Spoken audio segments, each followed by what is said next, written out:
UFC MMA might be one of the most violent sports on the planet, and it shows when players often lose their edge after just one loss. And when it's your time, it doesn't matter who you are. Even the likes of Tony Ferguson can feel the impact of a fight. Punches while he's on his way up. Combination by Nijum.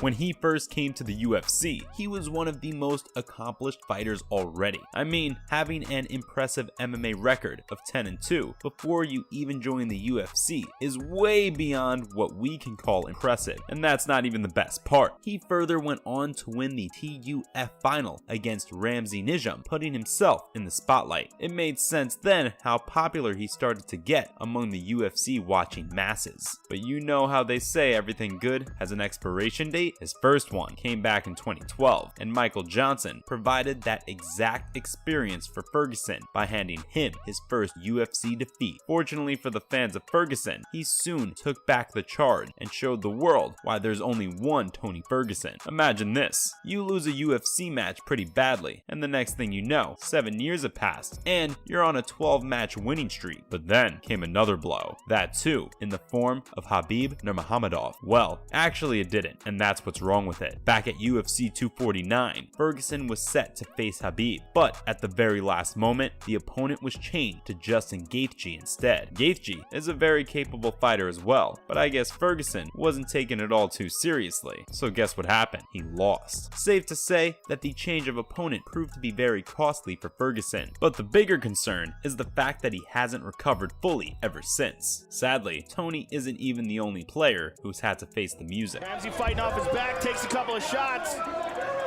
Tony's on top. Green trunks for Tony Ferguson, black for Anderson Silva seemed to have been on a similar trajectory. The guy is often regarded as the greatest player to have ever walked into the octagon. You know how when you play video games at home, at some point, you become so good that it starts to seem unrealistic? That is how Silva's numbers look. Anderson Spider Silva dominated the UFC welterweight division for over 7 years. How can someone hold the title for that long is beyond me. And many notable players such as Dan Henderson and Chael Sonnen became victims of this once-in-a-lifetime record. right hand is Dan Henderson.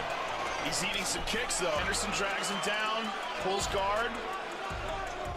But remember how we talked about all good things coming to an end? Yeah, so that happened to Silva as well. His title reign came to an end at UFC 162 when Chris Weidman knocked him out in the second round. But it's hard to accept defeat, and I get it, but getting yourself a rematch with the same guy would be regarded as one of the worst decisions he could have made in his career. 5 months after the initial fight, Silva suffered a severe leg injury in the rematch between the two. Given that he was 38 at the time, it wasn't a surprise that his recovery wasn't the same as that of a 20-year-old. It started to become obvious that the guy was not the same as he might have been 10 years ago. And that's okay. He did try to stay competitive even after that loss. But after losing 3 consecutive matches after it, Silva decided to finally pack his bags and head home 2020.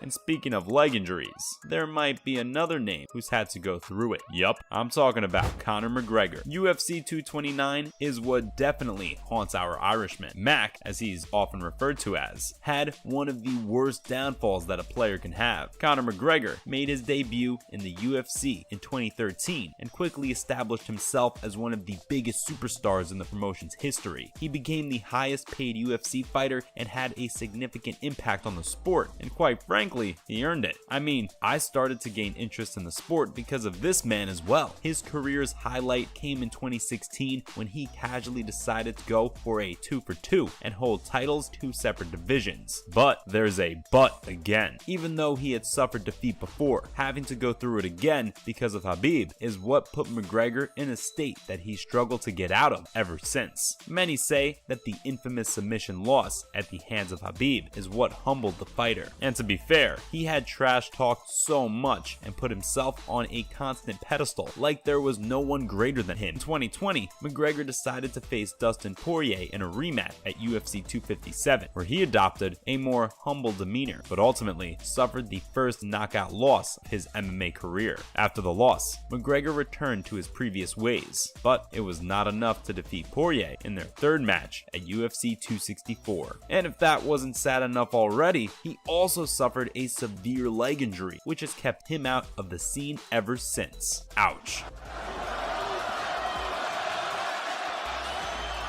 Good entry by Nurmagomedov.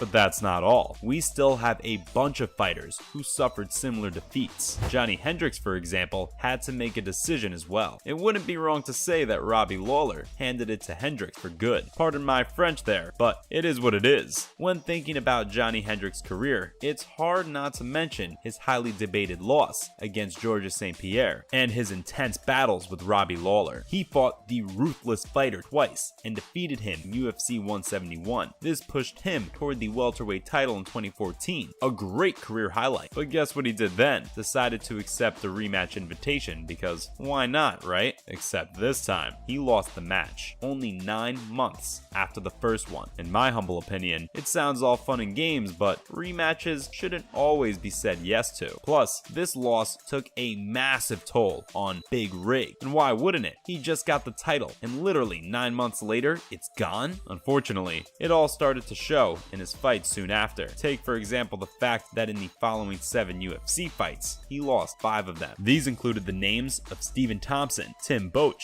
and Paulo Costa. Given how it was all going for him, Hendricks decided to retire in 2018 at the age of 35. We hate to see it, much like Ronda Rousey's career end. Because he is controlling the range. Look at the feet.